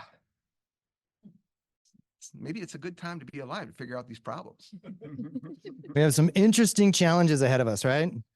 So we're going to come back to online in just a second, but I have a question I want to pull from something Ashlynn said. So Ashlynn talked about a couple concepts. The one, you know, if you look at the curves, and some of these rain gardens were designed to capture 1 inch of rainfall, but they captured 2 inches or more before we saw any indications of failure. So that was an indication of over design, right?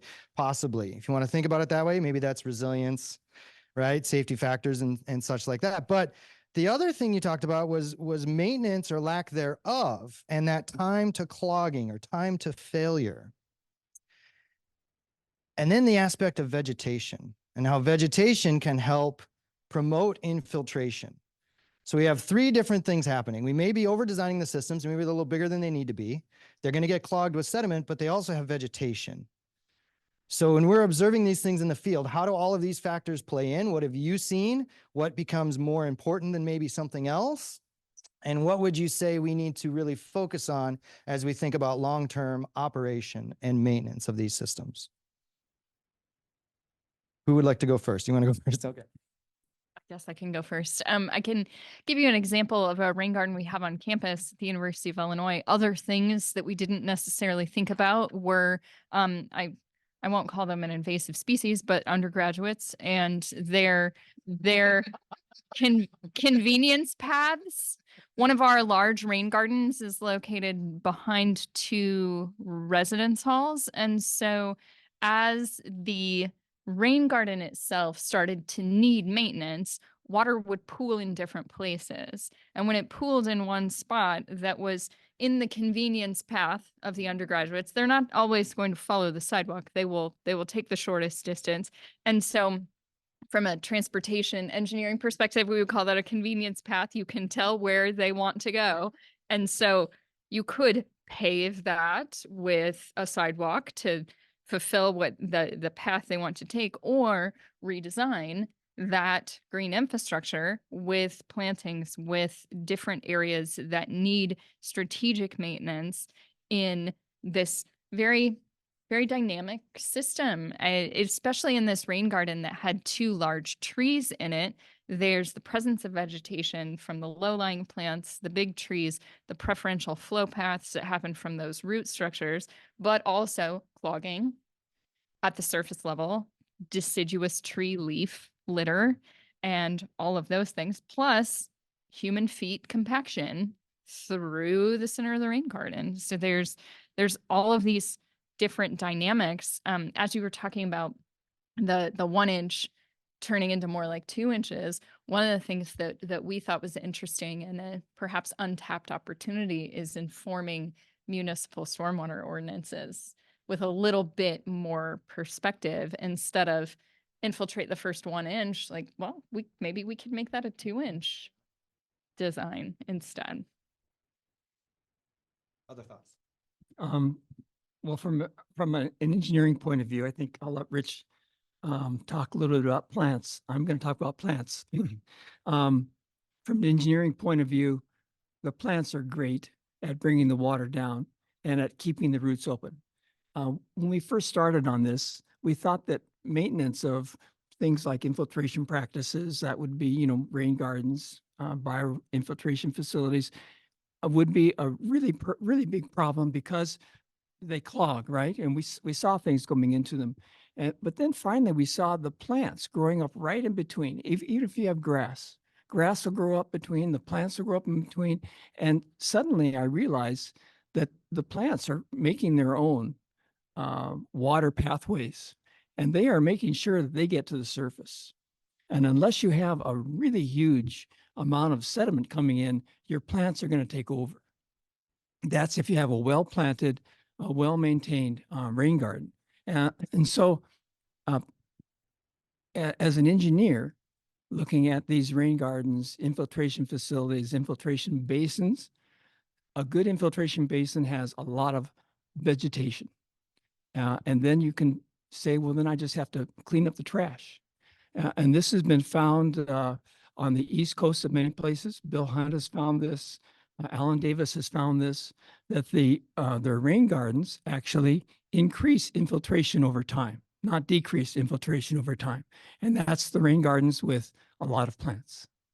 So I'll let Rich talk about the effect of plants. Well, thank you. I think there is a pretty robust rain garden program in Kansas City, where you're from. Mhm. And I don't know how familiar you are with that, but Yeah, you know yeah. what the soils are like down there, don't you? A lot of clay in A lot of Missouri. clay. Lots of clay. And I've been told, I haven't seen reports or anything, but the rain gardens actually did that. The infiltration increased as the root systems developed and then sloughed off. And what happens when all organic material loses its moisture? It shrinks, right? And then there's channels that then allow more water to soak down deeper, and then the new roots go down there, and that's how root systems develop. It's really exciting. Plants re-engineer the soil, like literally. You can get on board with that, right? Engineers, right? But it's natural. It's a natural system. Even the purple coneflowers is like one of my favorite, my favorite plants. Its root system will get down into the ground deeper than I am tall. You know, I'm 5'9", my wingspan is 5'9". That's how far down they're going. It's incredible. And that's why they're so resilient. Why, when your lawns are all brown and going dormant because they don't have any water and it's so hot. And let's talk about the heat island effect with that too, by the way. Bad news. Your rain gardens and your native plants and all that are pretty well thriving. They're doing pretty well. Green infrastructure is a really, really harsh environment. Super harsh. I mean, boulevards, there's a whole book on hell strip gardening. It's really exciting. And that's what they call them, hell strips. Because you think about it, you got your curb and gutter and your road and your sidewalk. And if you don't have a shade tree over it, it's getting baked from all sides. Right. And then that's why you get crabgrass growing right in the corners, is that's like, it loves that stuff. Yeah. And it's just really harsh. And so we talk about sediment loading, and it's just total suspended solids and these numbers. And so we need to prevent that sediment from going into the basin and clogging it. So pre-treatment. We need to develop better pre-treatment systems, even small inlet areas where you don't have a whole lot of room between the sidewalk and the curb and gutter, so it doesn't fill in the basin and clog it. The plants that we use, we learn from plant communities and which ones that do better in those situations, and some that are actually people might not want in their gardens because they're really tenacious and they'll spread. Like obedient plant might be one that's in the part shade that gardeners sometimes don't like it because it's not like its name. It's not obedient. It's crazy. It does. But it's a one, like, man, the different species that are foraging on it are incredible. But we need to prevent that disturbance from happening. And that's the biggest challenge with vegetation management. And so, we've got some good proprietary systems here in Minnesota. The Rain Guardian is a great system. It's so simple. You pull off the grate, you scoop out the crud and just deposit it in an upland area or, somewhere where it's not doing harm. And then that's not going in to disturb the basin bottom.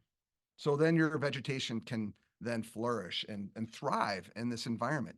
And that's where it gets exciting, because you don't have to like replant it every 3 years or 5 years. And some of the larger green infrastructure, how often are they like dredging out or, that area in front, and then you have to replant it again. And then it takes 3 years for native plants to get established. If you got to do that every 5 years, you only got 2 years of good growing conditions. And then it's like, no wonder why all of our pollinators are dead, So we got to control the sediment. Street sweeping, we talked about that a little bit before. How often do we need to do it? I think Minneapolis does it twice a year, spring and fall. Do we do it in our parking lots? If you don't have a pre-treatment structure, please do it, because it's going to clog your basin really fast if you don't. We have a great program in Minnesota. You guys heard of it? The Adopted Drain Program. This is where we get citizen scientist folks out there, and they adopt the storm drain right in front of their house where they live. And then they scoop up all the crud in the gutter. They document it, how much volume or how much weight, what it is made of. And then it's all done. It's been going on for how many years now? Like 4 or 5 years. Quite a while. And I don't know, like, it's a great program and there's a lot of lessons learned there. And I think that we need to maybe think about that with some of our green infrastructure. I think in San Francisco, they do rely on volunteers and neighborhood community groups that take care of these systems. I had seen that in San Francisco also, where you could adopt a drain, and for a certain commitment level to take care of it, you could name it. And those names were publicly available on an interactive website. And so, like, honestly, I think this is super smart in getting people invested in it, because I really wanted to name that. I think the most creative one I saw was Lana Del Drain. But like, there's a sense of ownership over that. Exactly. That's my drain, and I named that drain, and I'm going to make sure that it's clean. And with social media, there's a lot of camaraderie going along with people who don't even know each other. They've never even seen each other. And they're like, my name is this, and I've collected this much. And I'll even be on there. I'm like, okay, I'm a weather nerd. And I'm like, okay, the next big storm, well, it's supposed to rain today, y'all, but it didn't. But the next big rain's coming. We know it's going to be a big gully washer. Let's get out and clean our drains before that happens. And people do it. My favorite name of the one around here, we are Minneapolis, Purple Drain. Nice. It's wonderful. Nice. Yeah. Oh yeah, you got it. Love it. It's exciting. So let's do that with green infrastructure too. And maybe provide incentives for some people. Maybe the local coffee shop could sponsor it and they get a free coffee if they weed it. I don't know. Like there's all kinds of things that we can do. And this builds community. People are out there taking care of it. They're like, oh, what you doing? Well, I'm taking care of this because I love the Rusty Patch Bumblebee and I want it to have some superfood from the Monarda, the bee balm that's growing in my rain garden. It's pretty cool.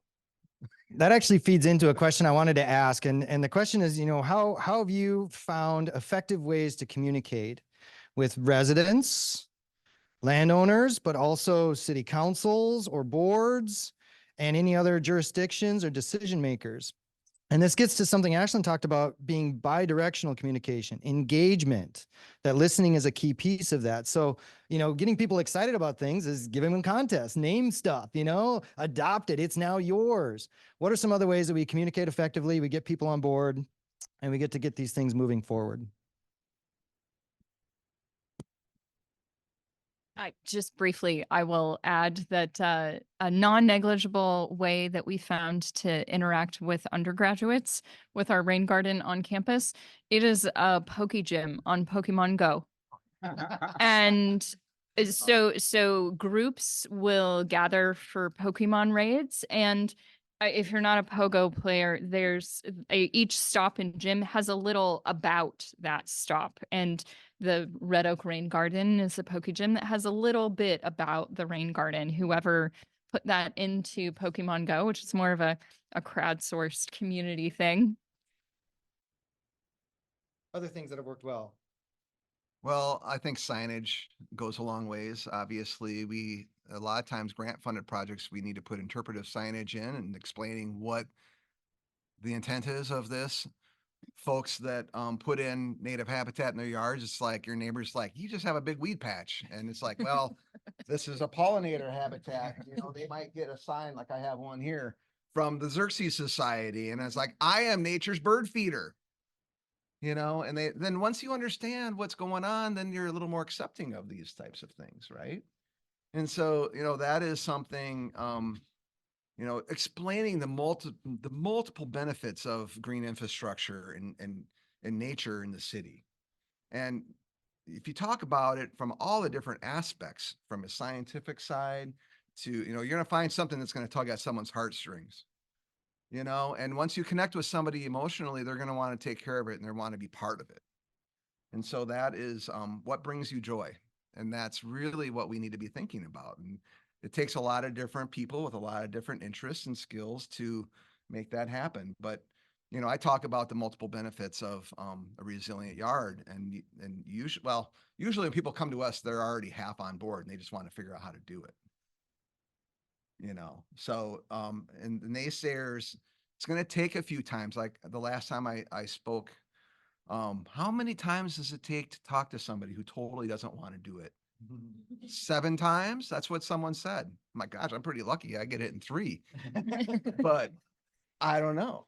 I mean, how convincing are you? But if everyone else is doing it, you want to be part of the club, right? And I don't know. I could go more, but Other thoughts? Well, the great thing about research and technical assistance in stormwater is that the municipalities are our constituency, and so we do things. We research things like maintenance and operation, and it's being used right away because municipalities are hungry for this type of information, and they really need this information. And really, there's no one who's really giving it to them, to my knowledge. But on a personal level, I have difficulty with my city. So I'm known as the guy who always calls and complains about stuff.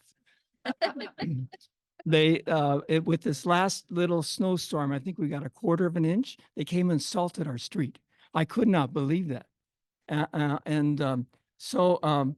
New Brighton city engineer, if you're watching this, please ask me before you come salt my street with 1/4 inch of snow.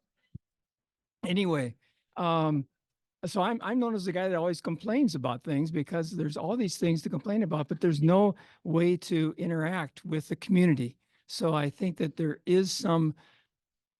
are some communities that could use some real changes in the way that they interact in terms of green infrastructure. That's great. The one thing I want to add, we see some examples around the Twin Cities Metro. I'm sure some of you have seen it. I'm gonna say one, but there are many others.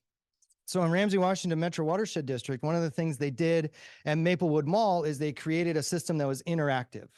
So signage is great for education and informing, having engagement opportunities to talk to people. But then something that you can also do is make it interactive. Make it so they don't just read it, but they actually do something. So at Maplewood Mall, they actually have a rainwater cistern. It's relatively small, certainly compared to the roof of the mall, but it captures roof runoff. But you can play with it. You fill the cistern when it's full of water. You can hand pump some water through the system that will then ring wind chimes. And you can make a song out of it. And it's very fun. It's very interesting. And then after the water goes through that system, it drains into other little rain gardens. So people see from rooftop to reuse through the system. And if you don't even understand any of the stormwater function, at least it's kind of fun. So creating interactive systems, and that was a lot of landscape architecture. Thinking about that design and the visual and the interactiveness of it was key to that. So I know we're very short on time. I want to take one more question from online because I know we have a very highly upvoted question. So let's take that one and then we will close out our panel. Yes, the highly upvoted question from online. How deep is the compacted fill in these neighborhoods? Is it worth it to replace the fill with more permeable soils to connect the surface to permeable native soils? I mean, engineered soil is a big topic that you all know about, right? And my understanding is if the subsoils are still, well, how far down does the compaction go? That's a big question. I didn't get a chance to talk about it, but like field testing and understanding the infiltration rates of soils is really critical. We use an infiltrometer to go out, and a modified Philip Dunn infiltrometer to go out and test it. And then when thumbs up. And then when it's being constructed, especially larger ones that are deeper, and we didn't have the opportunity to pothole and test the infiltration at the level that infiltration is going to be happening, we'll do it again while it's under construction, right? We'll use a 4-foot probe to, get down and just take a sample of what's going on underneath there. My understanding, if the subsoils are also really heavy, it's still not going to infiltrate all that well. But even lessons learned in Kansas City, the vegetation is going to loosen up and uncompact that over time.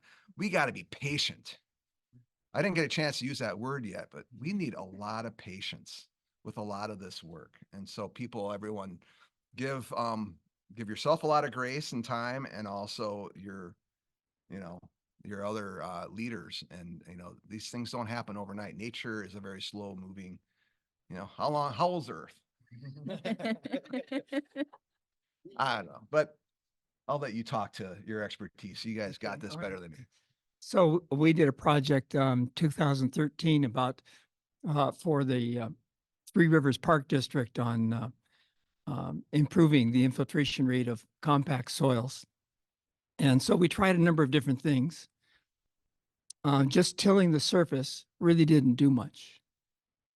What we had to do was to go down deep, about 6 feet deep, with a tiller and break up that soil, and then put about 3 inches of compost on the surface and till that in with that deep tiller. So you can't really do that in front yards. It's going to be, it takes a while to get down to that depth, right? And so I was surprised that it worked. It worked in parklands. it did a great job of improving the infiltration rate in parklands, but everything else really didn't do much.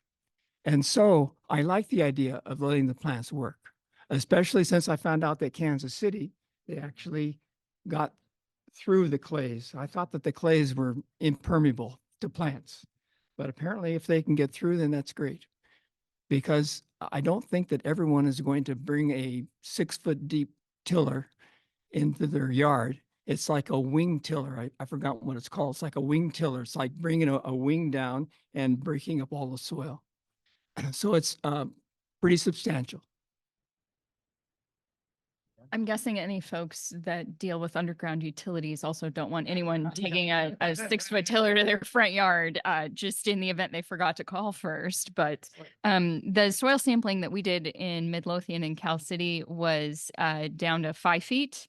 And at that point, we found clay in Midlothian and the Beach Ridge in Cal City. So context really, really matters when it comes to soils and how much is disturbed and what happened to those different horizons. There's a whole bunch of lack of data around soils. That's great. And we didn't get to ask the question. I like to ask the question about research priorities and knowledge gaps and research needs, but I'm hearing a lot of things that could lead to other research. So I hope people are taking some of those ideas away. We are now going to move into the close of our panel discussion. I'm going to ask one more question of each of our panelists. And the question is this: what are your key takeaways from today? Now, you can highlight something you heard that you really want to reemphasize. You could also mention something we didn't get to talk about and you'd like to make sure our audience is aware of before we close out today. So we're going to start again in the same order that we introduced people. I'm going to start with Rich on the far end. What would be your key takeaways today from our panel discussion? Thank you.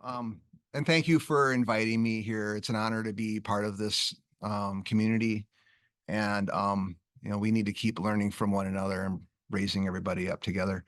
I think the co-creation and the learning together and working with communities, we talked a little bit about environmental justice communities.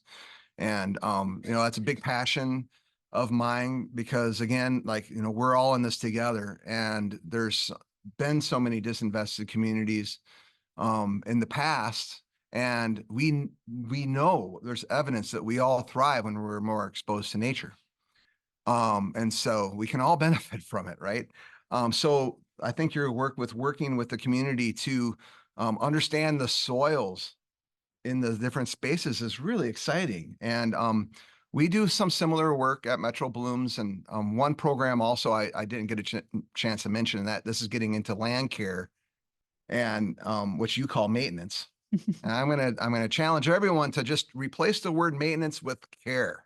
Mm-hmm. It feels a lot better, doesn't it? Yeah. So we have a sustainable land care training program, and we have foundations to help fund it, and we pay people a good wage to attend a training because we're going to need a knowledgeable workforce to take care of this vegetation. This is green infrastructure we're talking about. Let's not forget about the green side. And so it's really exciting, and it's about teaching and listening also, like learning where people are at and what are they interested in, and then customizing some of that education to individuals. But what we do, it's actually taken a bit off of your, and O&M plans are a big part of it, how to inspect green infrastructure, how to report on it. And we have apps for that, everyone. Like you can do it on your cell phone. It's really cool. And then it's providing career and academic pathways for individuals who develop a passion for this type of work. And we can become passionate, many different ways. That's like talking about it in different ways, having different professionals coming in and talking to others and inspiring others. So that is a really exciting part of the work that I do and teaching others how to do it. So we have a more knowledgeable workforce from the communities that we work in, taking care of the communities that they live in. This is, it's going to take a lot of people to take care of these systems. And every time the city of Minneapolis completely redoes a road, they have to integrate green infrastructure in with it.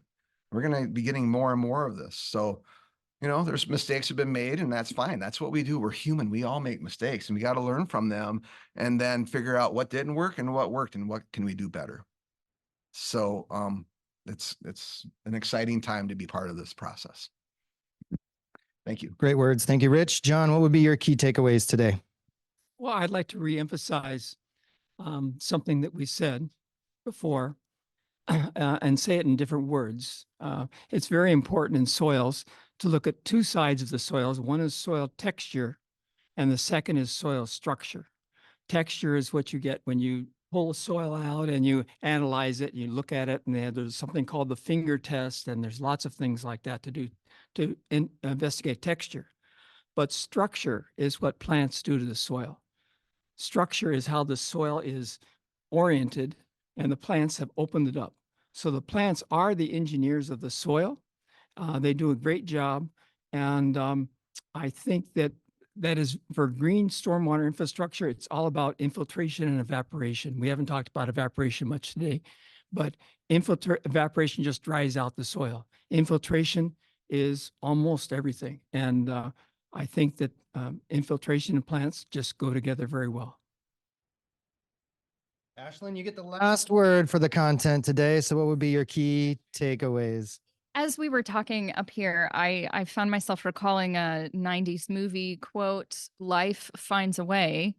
And I feel like that kind of sums up some of these elements that we're talking about. Plant life, pollinator life, and also human life finds a way. And putting those together in harmony, I think, is a unique opportunity here.